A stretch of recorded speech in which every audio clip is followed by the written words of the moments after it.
I think we should go ahead and get started just to respect your time and any members of the public who are joining us today. Thank you for being here. This is the Sustaining Natural and Cultural Resources Subcommittee meeting of the California Agricultural Land Equity Task Force. We have a 2-hour meeting scheduled today. There's a chance that we'll kind of finish our agenda items before that point, but thank you all for being here. Looking forward to the discussion. We always start out with a little reminder about participation guidelines, which I'm sure are well known by now. But just to please keep in mind that we're all here to share and listen and learn from one another. That means respecting different perspectives that are shared, being respectful when others are speaking, and of course, sharing as you're comfortable, your own perspective. And then to the extent possible, staying on point. One of the Bagley-Keene requirements is that we address agenda items as they are agendized, but of course also just to make sure that we do have the time to move through the ideas that we're here to discuss today. So thank you all for having these guidelines in mind. A note about public comment process. So for any members of the public, you are welcome to comment at the end of any agenda item. To do so, you can complete the form at sgc.ca.gov/meetings-events. And please do submit a form for each of the agenda items you'd like to discuss. And in the context of these subcommittee meetings, you can also use the raise your hand function on Zoom. So when we are ready for public comment, I'll announce that. And then if you do have public comment to make, you can raise your hand or fill out that form and we'll know you'd like to comment. We will unmute your microphone on our end, and then we just ask that you please adhere to 2 minutes so that we can ensure any member of the public does have the opportunity to speak. Quick note on Zoom tips, again, something that I imagine a lot of people are familiar with already, but as a quick reminder, all participants are muted when you enter. We will unmute you when it is time to speak as a public commenter. For the panelists, for our subcommittee members, please do feel free to mute and unmute, come on and off video as is your preference. We're here to have you join us as you feel you have something to share. So please feel free to just join the conversation. Members of the public will unmute you in the public comment period. I believe that covers it. Again, not quite as smooth as Megan's version, but hopefully I've done an okay job there. To begin, we will start with our usual roll call. So Vice Chair Bergania. Elka here. Thank you. Member Rittenhouse. Hi, good morning. Here present. Thank you. And I believe that Member Harlan is not yet on the call. He has not joined yet.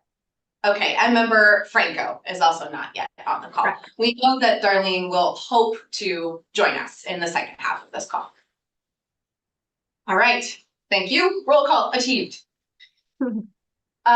Quickly to go over the agenda for today. So we've gone through our welcome this far, roll call and welcome. The very first thing we'll do is an action item to look at the approval of meeting summaries, past meeting summaries. We'll do some staff updates, on a few research questions, things like that. We'll do an agenda item on the working session and next steps. So we'll review some of the March 2025 draft report language that we're moving forward for May's meeting. And then we'll also review our plans for tribal engagement. Finally, we will have a general public comment period.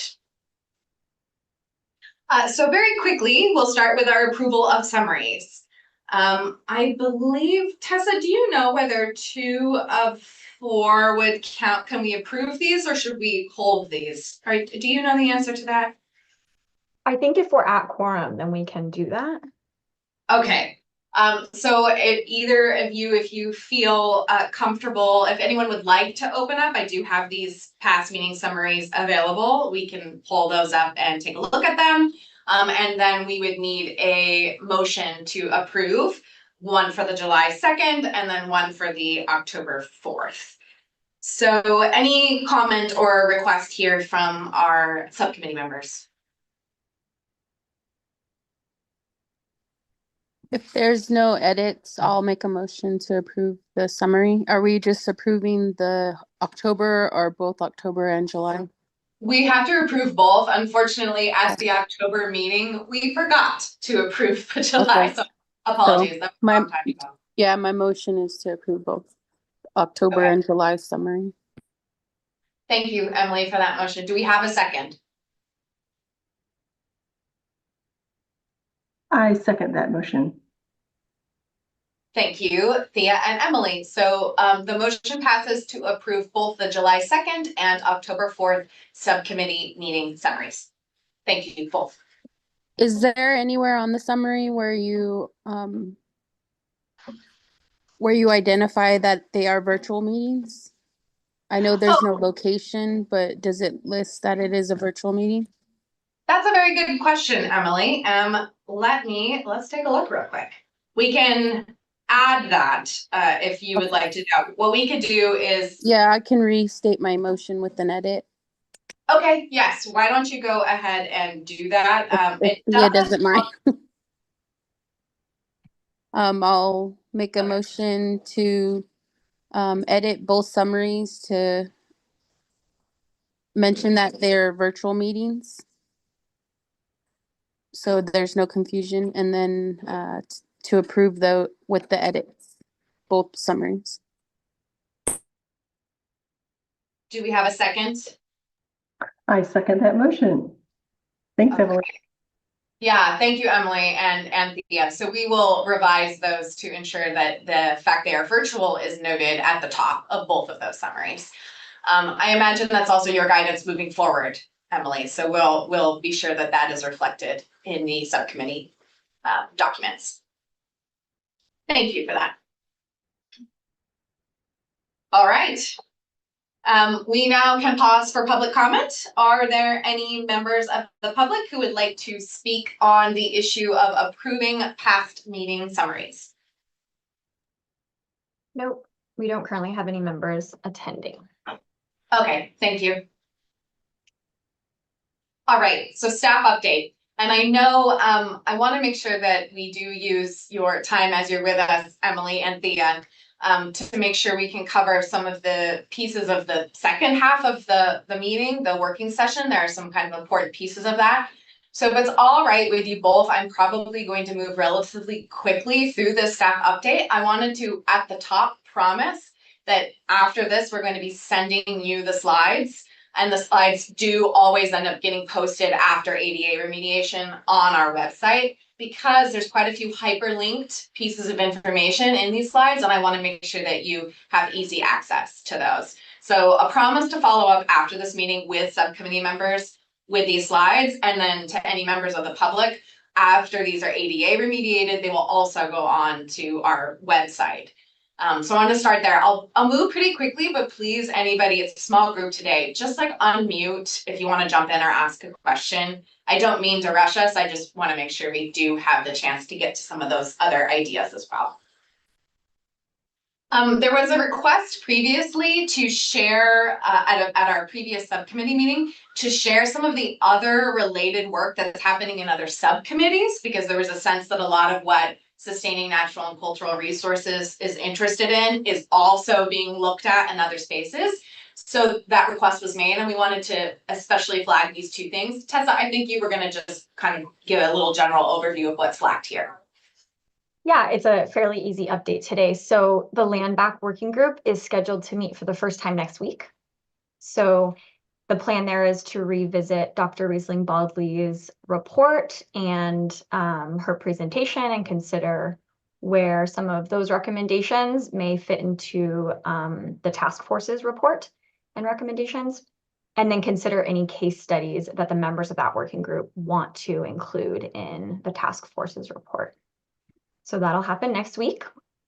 And then the other one, Public Lands, they held their first meeting this week, and they talked about just the different angles on public land that the task force might want to address. 3 kind of goals or subject areas. we're increasing access to public land that is currently held by state agencies and may be underutilized or utilized. I know that came up in the March meeting as well.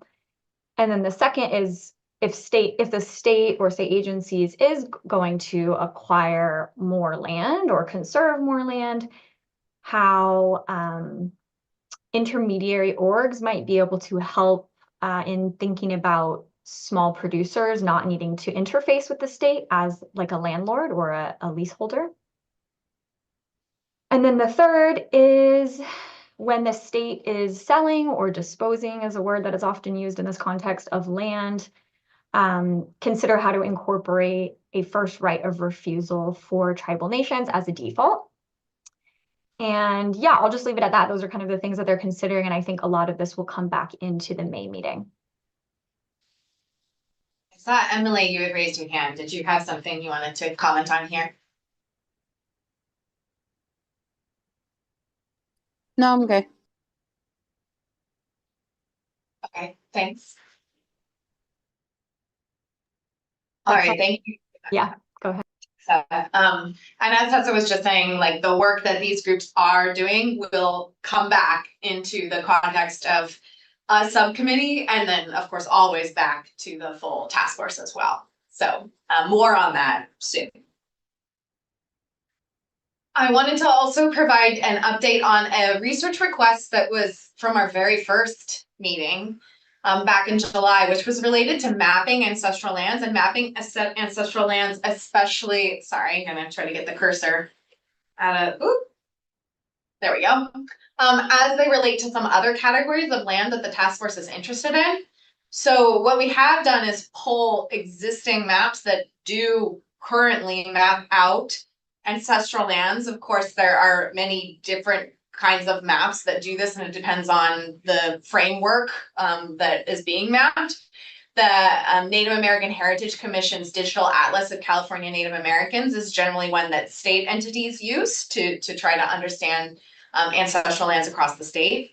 Agricultural lands are mapped in the Department of Conservation's Farmland Mapping and Monitoring Program. That's where you see the categories of prime farmland as well as many others are used and mapped there. And then the request was also in relation to public lands, saying ancestral lands in relation to public lands.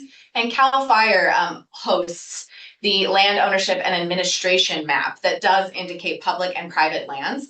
The private lands are not listed on a parcel level data, but it does indicate the different jurisdictions of lands in the state of California. So I know that these are three separate maps. These are not three maps that are taken together. So staff have been in conversation with specialists within the Governor's Office of Land Use and Climate Innovation, SGC's sort of sister office agency, to see what might be possible there. And our plan is in our May meeting where we're talking about the various like work products that the task force may wish to move forward in addition to the final report.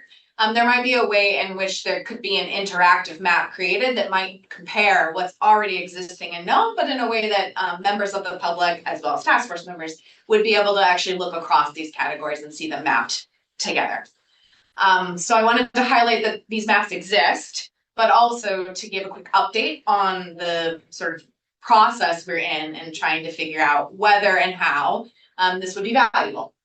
So I'm going to just pause there. I believe that original request was actually made by Lawrence, so I can, of course, make sure that he sees this update. But I'm wondering whether anyone who's here today has any comment or question about that.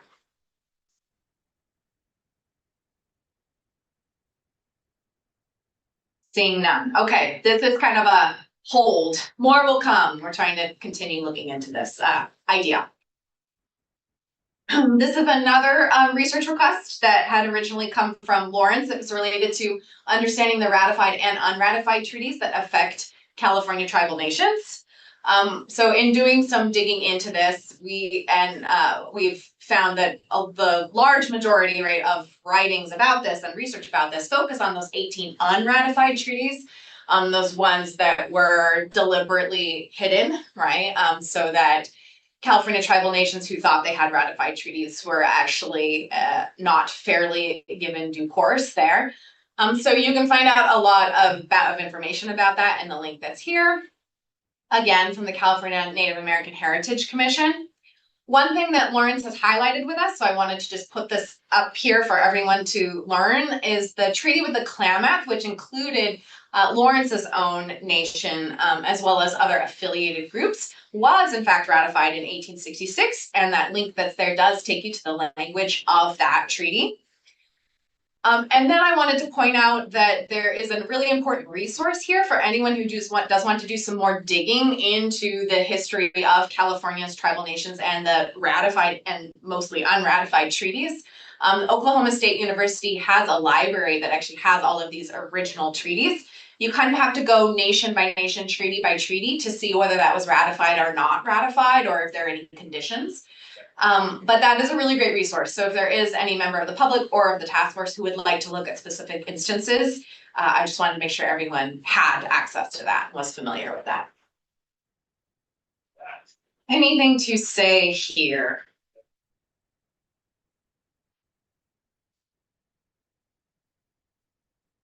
Okay, I will move along, but this is not the end, of course.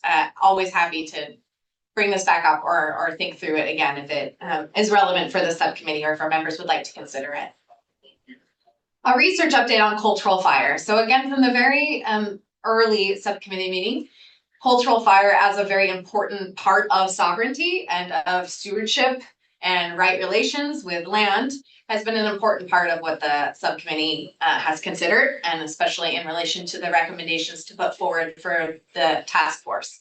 So we did want to update everyone, and I'm sure you might already be familiar with this, but SB 310, passed in 2024, did allow the California Natural Resource Agency and local air districts to partner with federally recognized tribal nations on cultural fire agreements.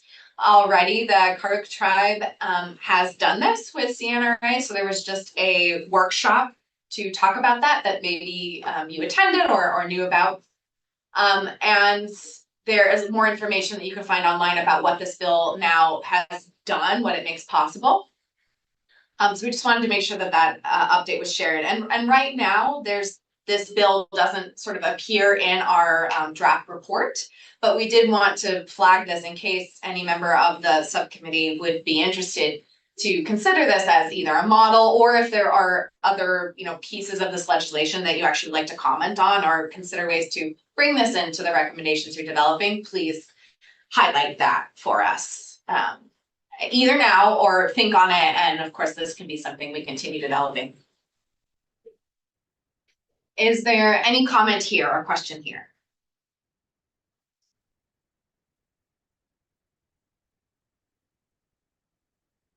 All right, we will continue moving. So the next two slides are related to land back, and they bring in some of the insights from recent presentations.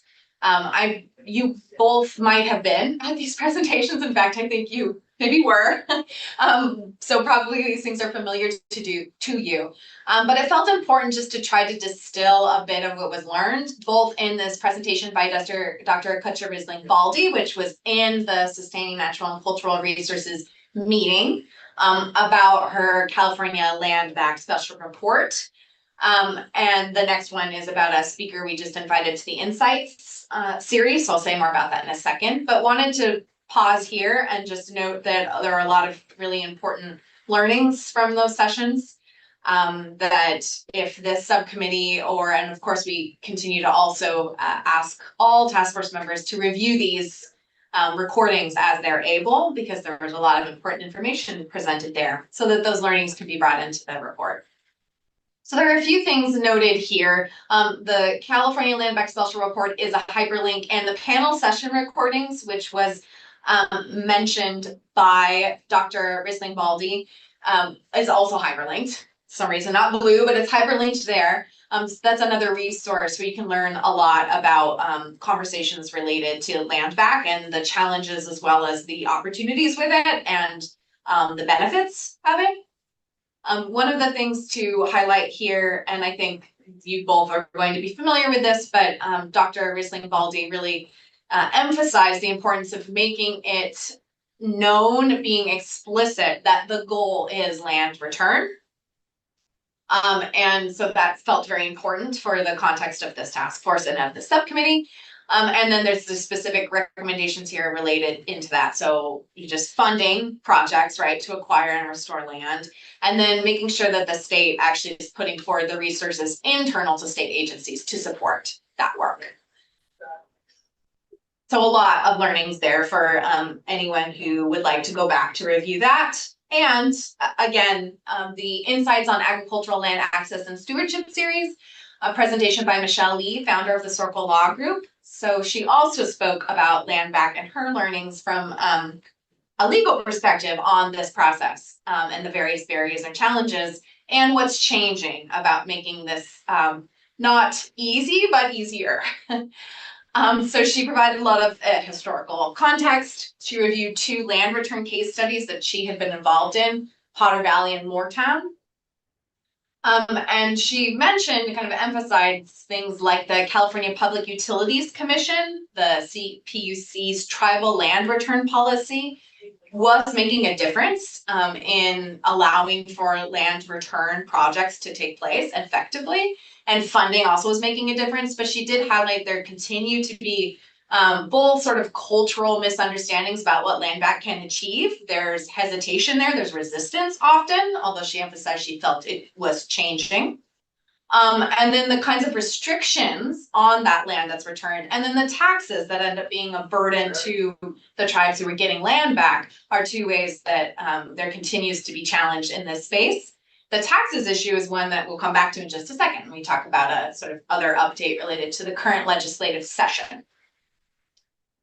So moving to that, AB 1485 is the one that I just mentioned, and this was brought up by Michelle Lee in her presentation because she mentioned she was involved in the drafting of this proposed bill. So all 3 bills that are here that are hyperlinked are currently under consideration.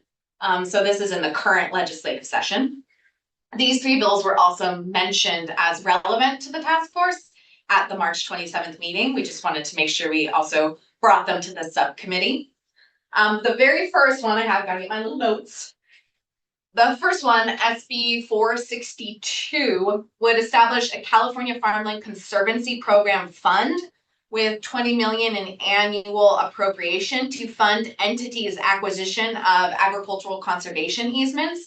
And entities has a pretty wide range. It includes California Native American tribes, as well as local governments, nonprofits, a range of entities there who can apply for those funds to acquire easements, agricultural conservation easements.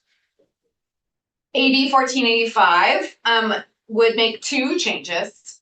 It would add to the Revenue and Taxation Code exemption for properties that are used exclusively for preservation of natural resources or open space lands for property owned and operated by a federally recognized Indian tribe or wholly owned subsidiary of a federally recognized Indian tribe. So that allows for an exemption of for those properties owned by federally recognized tribes or their subsidiaries. In addition, it makes exempt from documentary transfer tax the transfer of any deed, instrument, or other writing that makes effective a tribal land return transaction. And those tribal land returns apply both to federally and non-federally recognized tribes.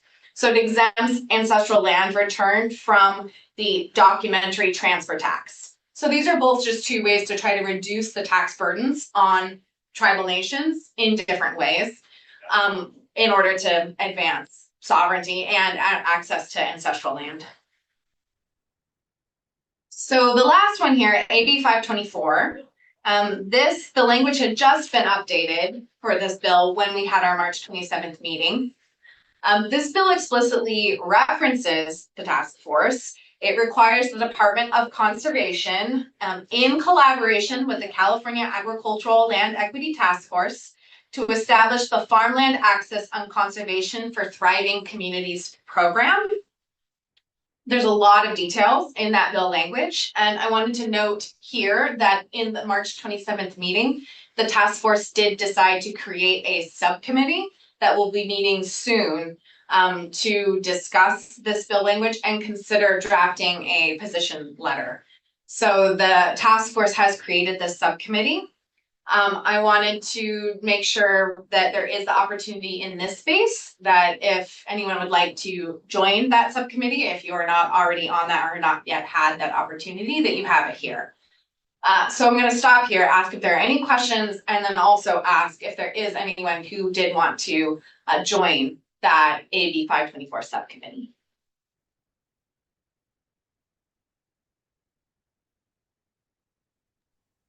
Oh, chat's coming through.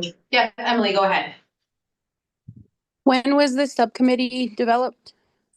March 27th, in the meeting, the task force meeting. The subcommittee member, or sorry, the task force members in that meeting decided they wanted to explore that bill further.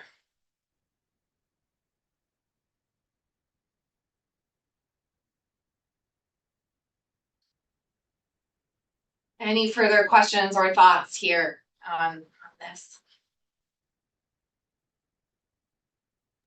No further thoughts from me. I declined to participate due to conflict of interest in the March 27th meeting, and that still stands for that subcommittee. Thank you, Thea. Okay. All right. I will note too that we provided this legislative update to the task force just so that members had been requesting to know what's sort of actively being discussed in the current legislative session. So these were the 3 we had pulled out. And I'll note that in the March 27th meeting, task force members requested that we come back to all of these with a bit more time to explore a bit more detail at the May meeting. So that AB 524 felt the task force members wanted to more immediately start to look at that one since it directly references the task force. But there is a request that these things continue to be tracked by staff and then updates provided. So, okay, if there aren't other comments or thoughts here, we can move on. Staff will track these and as requested, make sure that any relevant updates are provided to task force members. All right, we have reached public comment for staff updates. Before I actually ask that, I just do want to pause and see whether there's any further comment or question from subcommittee members on anything that was just addressed. Okay. Seeing none. Is there any public comment, Tessa? No, there isn't. Thank you. All right. Oh, there we go. That's how you do it. No need. We can move into the working session. So great. I know there's quite a lot here for us to discuss. This is not the end of any of the things that we bring up here. I know we're missing 2 of our 4 subcommittee members, so it'll be very important that we also give them the opportunity to be part of the conversation. So we will continue. Everything we discuss here is just one point in the process of continuing to bring these things forward and discuss. The very first thing to note is that in our March 27th task force meeting, the task force decided to draft a resolution on scheduling that would apply to meetings that aren't already on the calendar. So a situation like what we encountered with the March 27th meeting, where it was an additional outside of that usually quarterly scheduled meeting. We were tasked with scheduling an additional meeting, and it became clear in that process that we needed to revisit our scheduling practices. So in the March 27th meeting, we did describe our scheduling practice and open it up for the task force to consider a resolution. So this is the language that was written out in the space of the March 27th meeting. And we wanted to highlight it for you today. Just in case there were any comments on this resolution will be brought back to the task force in May for potential action. So this has not been adopted. This is just a draft of the resolution on scheduling that the task force members developed on March 27th. So I'm going to pause here and let you read that language. Let me know if you prefer I read it out loud, but I'll let you read that to yourself. And when wondering if there is any comment on this language that we might like to incorporate or at least be aware of in advance of that May meeting.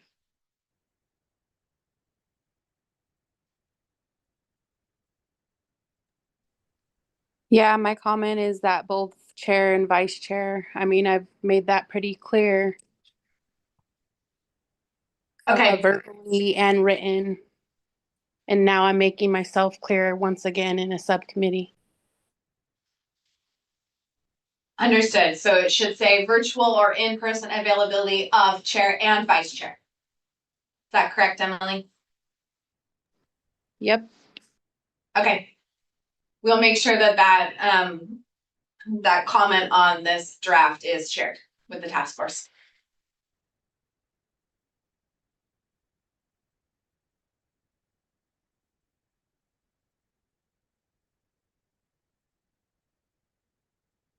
Okay. Thank you. All right. Yeah, that is noted and will be part of what is then shared out for May. I'm going to pass it to Tessa now for a discussion on plans for tribal engagement. Okay, I'm gonna move through this really quickly because I think it was both shared in the March meeting and in a check-in that I had. So I think probably Thea and Emily have both heard most of what I'm gonna share, but we'll run through it for the purposes of the meeting. So we have our Susanville engagement session coming up, as you know. This is gonna be May 13th from 4 to 6 p.m. We have invited the tribal nations in the counties surrounding the Susanville area. And so that is Lassen, Modoc, Shasta, Plumas, and Sierra. However, the invite has also now been extended to many counties in Northern California around that area, just through word of mouth and different tribal serving organizations helping us spread the word.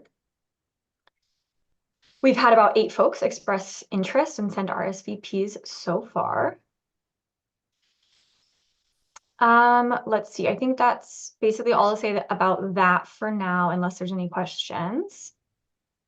The other tribal engagement. I have a question. Feel free to jump in. It was a question you weren't able to answer yesterday during our check-in, and who the community partner was for that session. Oh yeah, I had noted that we're just coordinating with Lawrence, one of our members on the task force. And then we have a community partnership agreement for the whole meeting and the community engagement session kind of together as a package. And that, Emily, to answer that question, that has not yet. My question. I think to answer your question, Emily, that has not yet been, there is no existing agreement yet with a community partner there. There is, and we have a contract request out. That request has not been moved forward yet with the contracts team. We did try to, and Tessa can speak to this more, reach out to some tribal serving organizations that we have not yet heard a response from related to supporting that engagement session. So to Tessa's point, right now, what we're trying to do, we have a community partner that helps with the meeting. And so we're trying to include the contract request includes this engagement session and meeting support in order to actually get this done in time. But to your question, we do not have that contract done. We do not have a contractor on that. I note the question though, and I can promise that when that is done, to get that back to you. Do you have any other comment or thought there, Emily? Not for this session, no. Okay, thank you. I can though promise to make sure that that is shared back out once that contract is, once we have a contractor. Make sure that you're aware of that. Okay, so then to that point, we have a couple of other sessions that are being planned and in the works. One of those is going to be a virtual session targeting a statewide audience, and then 1 to 2 additional sessions being planned in cooperation and collaboration with Emily and Darlene. And so we're working on those, and yeah, to the community partner point there, we have a bit more of a buffer to find a tribal serving community partner to support those sessions. And then let's see.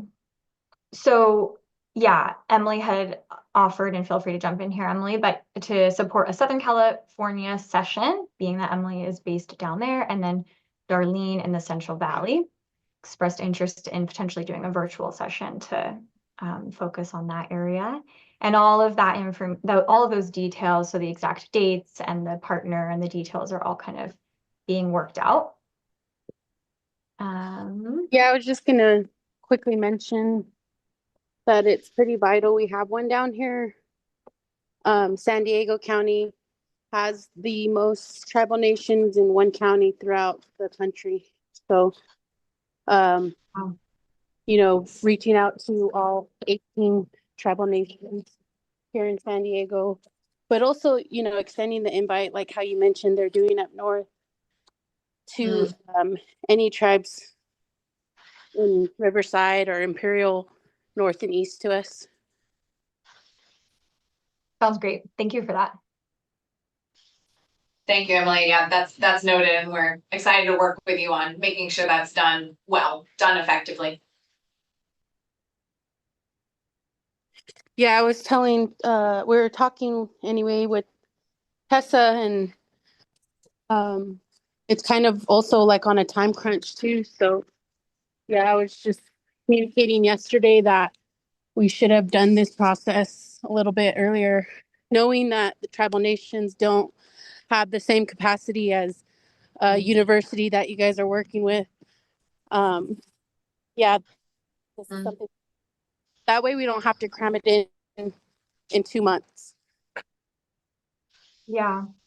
Yeah, and the UCNR agreement does include one tribal session, and then to your point, we're working with we will be working with another partner for the other 2, and we're going to try to be a bit flexible as we were kind of noting yesterday. So these sessions may be planned through July instead of June, or maybe extended out a little bit more if needed. So Yeah, thanks, Tessa. And but also to your point, Emily, we hear that. Yeah, hear your comment on this process, and it should have been designed differently and better. So we hear that comment, and then Tessa, thanks for explaining how we'll do our best to accommodate. yeah, so then another aspect of the tribal engagement plans are going to be a formal consultation process. So we're working on what this timeline is going to look like. It begins by, requesting the Native American Heritage Commission list and then moving from there. And from talking to other folks at SGC who have a little bit of experience with this, that period of consultation looks like about 90 days once it actually begins. So it's kind of what we're working on, and we'll give a more concrete update in May as well, once we have those details. And then, yeah, the last note is just a note from our March meeting that task force members were really suggesting and requesting that we follow up with all of those people who have hosted us on site visits and spoken to the task force, either at subcommittee meetings or at quarterly meetings. And so we're working on what that plan might look like. And I'm just putting that here because that will obviously include all of the different tribal nations that hosted us for site visits and who have spoken to the task force. So we're working on that. That's all on my end. If you all have questions, please feel free to jump in. I have one comment. This is Thea. Just that, I want to make sure that we don't lose the piece about what happens when we have the report finalized. And so I'm not, maybe this is something as a note for the outreach and engagement subcommittee, but, you know, reconnecting with the site visits and hosts and speakers, and also these listening sessions, we need to make sure we're going back and connecting with the tribes to letting them know what we did with the report, what happened as a result, what are the next steps, so that it's not just this front end engagement and consultation, but that there's a continuum here to as much as we can do with our time as task force members. And then I think as a state, we can also continue to follow up and engage. So it doesn't feel like we're just coming in there once and having a conversation and then not coming back. I just wanted to make sure we're considering that, whether it's in this group or in connection with the larger task force or the subcommittee on outreach and engagement, however that may be. So your point is really focused on once the report is finalized and the period of time after that. Yes. So, just considering that tribal engagement is not just in the front end, it's all along the process. And so we'll just making sure we're continuing to think about that, how we're going back and how we're building that into our timeline. It might be important to consider when we're doing formal consultation also, because you'll need to present the timeline and how tribes can continue to be involved with the entire process if they so choose. Great. Yeah. Thank you for that. And to your point, that has actually been discussed in the community outreach subcommittee. And I think it's probably a good topic to bring back to kind of finalize in that subcommittee. Great. Thanks.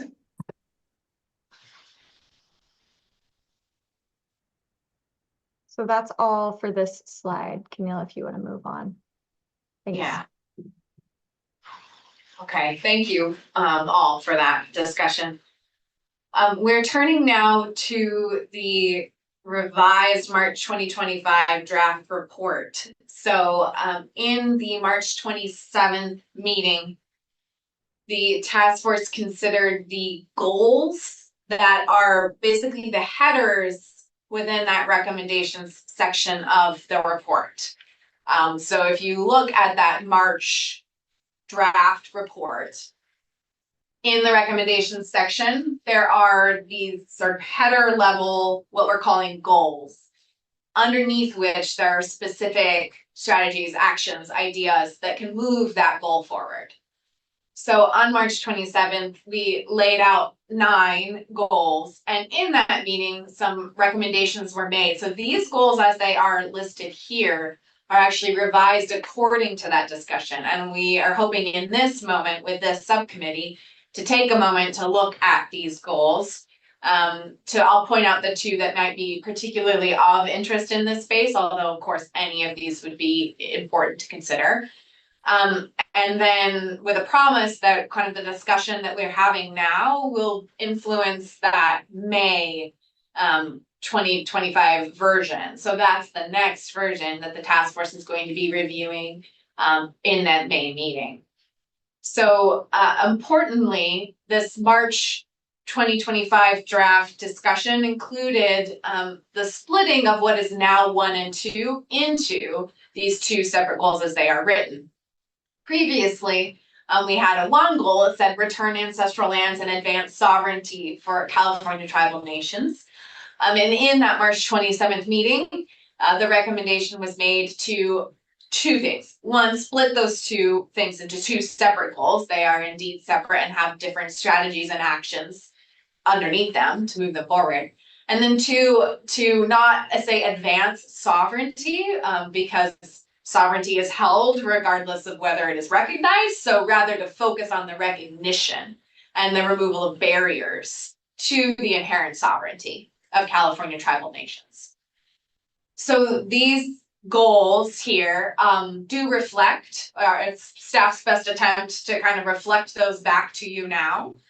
And we would like to just open this up here to see if there is any comment on this list of high-level goals. Any further reflection or revision requested that we can make sure is part of that May draft.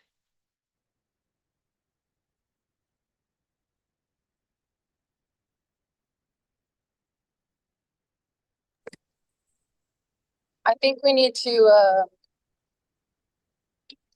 kind of define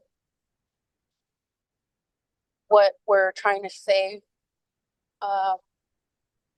in agreement with the task force when we're saying return of ancestral lands. Because yeah, returning is to hand, for myself is to return that to the, the original people. Or are we as a task force more highlighting not necessarily the handover, the return, but the actual just first rights of refusal? Because I don't want it to get mixed up and, have land return be another overused term like land back is. And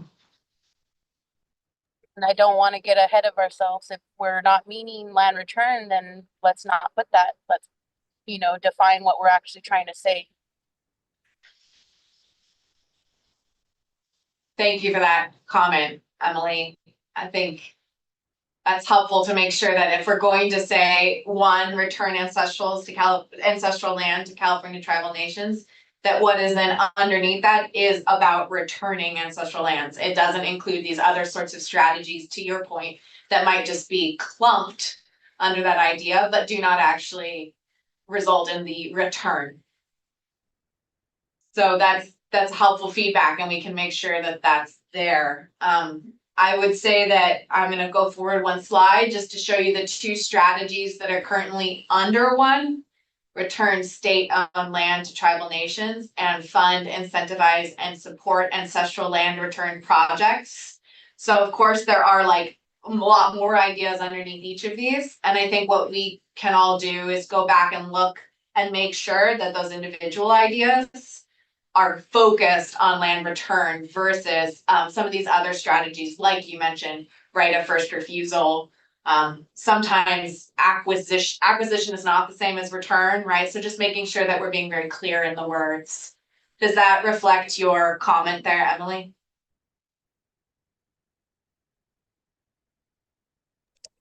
Oh, I didn't really hear you. I'm going through an area with service, so you have to kind of restate. Oh God, apologies. Sorry about that. It was just a promise to review the language to make sure we are doing as you request and being very specific that when return is stated, it means return. It's not being meant to mean all sorts of other kinds of strategies that are on the table but don't belong underneath one, return ancestral lands to California tribal nations. So just a appreciation for that point and a note that that's something we can continue to make sure the task force is thinking through.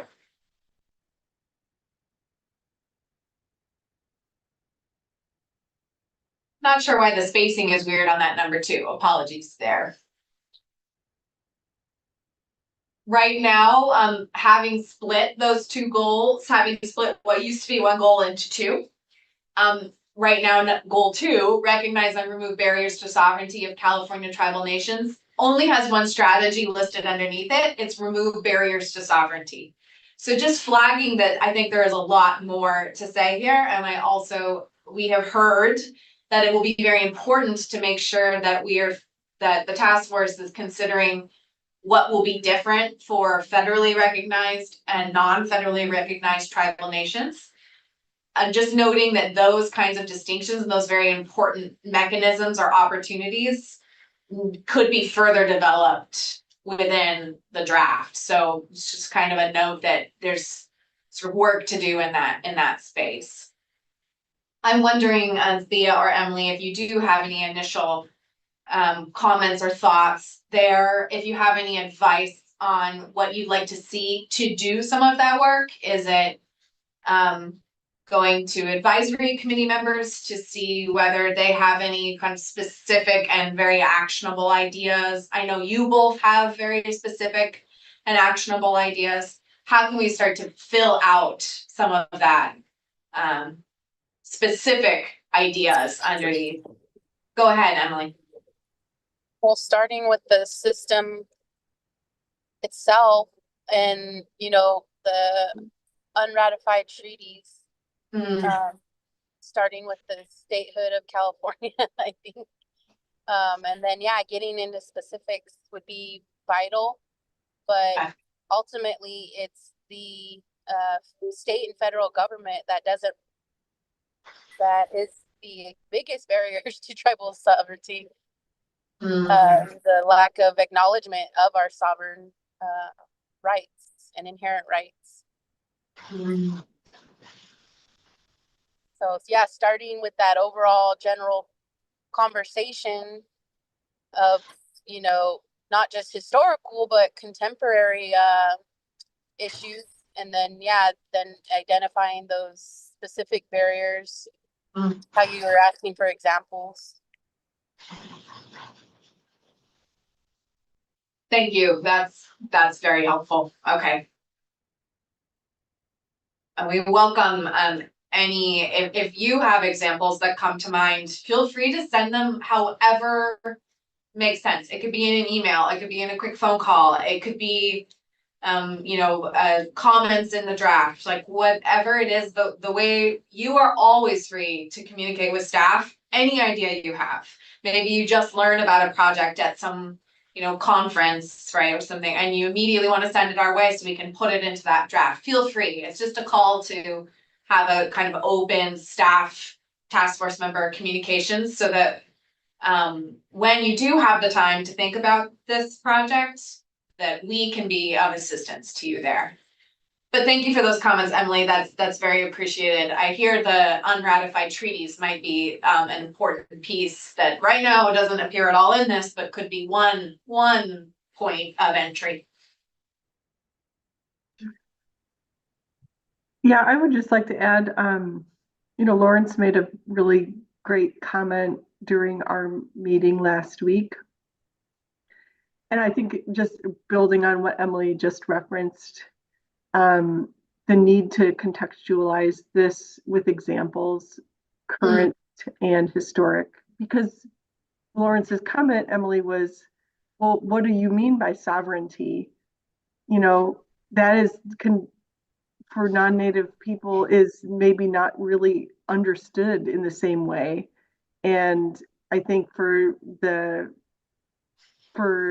more examples that we can include here and in details would be a benefit, particularly as the audience of this report is going to be people within state government, legislators, elected officials that might need that better understanding, more in-depth understanding, to help create policies and programs that will actually remove barriers. So that just wanted to make that comment here. I thought his insight was great. And he also mentioned, what is sovereignty? And I would like to hear from non-native people what their definition is. So I think that's the important piece of the conversation. Just don't want to lose that. And, when I come across examples or hear things, I'll also contribute in my conversations with tribes. Thank you. Yeah. Any of those examples would be really valuable. I wonder if one thing I'm hearing from what you just said, Thea, might be we have a discussion of sovereignty, but it's actually right now in the glossary, which is pretty buried. So maybe just bringing some pieces of that up to this section. Of course, it's not enough. It's not enough that it's there right now, but that might help with some of that context setting that you were just mentioning. How is the task force approaching sovereignty? What does it mean in this context? And probably the more specific our recommendations can be, the better here to help also provide that action for the audience of this report. Great, thank you. I know, Emily, we will lose you in just a couple of minutes. We have gotten through a lot of what we were hoping to talk about today. I'm actually wondering if maybe just pausing for a moment to see if there's anything that anyone did want to bring up or say, or questions that feel important to share now in this moment while we're together. I might wait for a moment before you hop off, Emily, if something you wanted to, so anything more that you wanted to share, say here.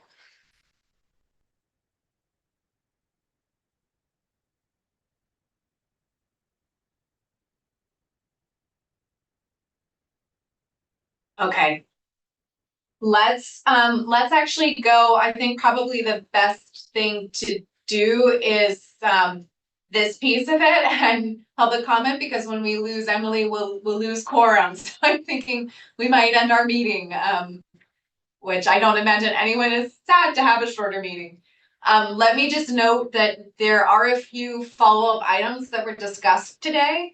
One is to make sure that we are updating everybody about those engagement session plans. Who are we working with for that Susanville session, making sure that's clear. Also moving forward as quickly as possible with some very clear and concrete plans to make sure that that tribal engagement is done effectively, especially recognizing capacity and timelines. So making sure that we're addressing that and keeping everyone informed about that. Continuing to build out the ideas that were just discussed and making sure that we're highlighting case studies, things that feel especially important for that report. And that might be right now kind of placeholders, but just noting that we need to move to put things into those placeholders, make sure that that context and the specifics are shared. Other things, Tessa, maybe you have on your list. Am I kind of missing any important pieces here? Oh, sorry, that date, that November 13th, 14th, that is obviously very old, so that did not get changed. Sorry, go ahead, Tessa. That's for May. Yeah, that should say May, 14th and 15th. The only other two small things that I had is that making those updates to the draft summaries, and that's actually it. Yeah, I think you covered it. And sorry, thank you for that, Tessa, because you sparked for me the draft resolution on scheduling, making sure to adjust that to make sure that the recommendation has been to the and chair and vice chair. So that was an important follow-up item there. I don't know, hopefully we did an okay job there, Thea and Emily. Hopefully we got it. Any comments, thoughts there? I will scan the notes I'm taking and make sure that we didn't miss any others. Of course, and we will, as always, share out meeting summaries. So keep an eye out for that and let us know if you have thoughts. Any public comment? No, it doesn't look like it. Okay. I believe that the last thing on here is general public comment.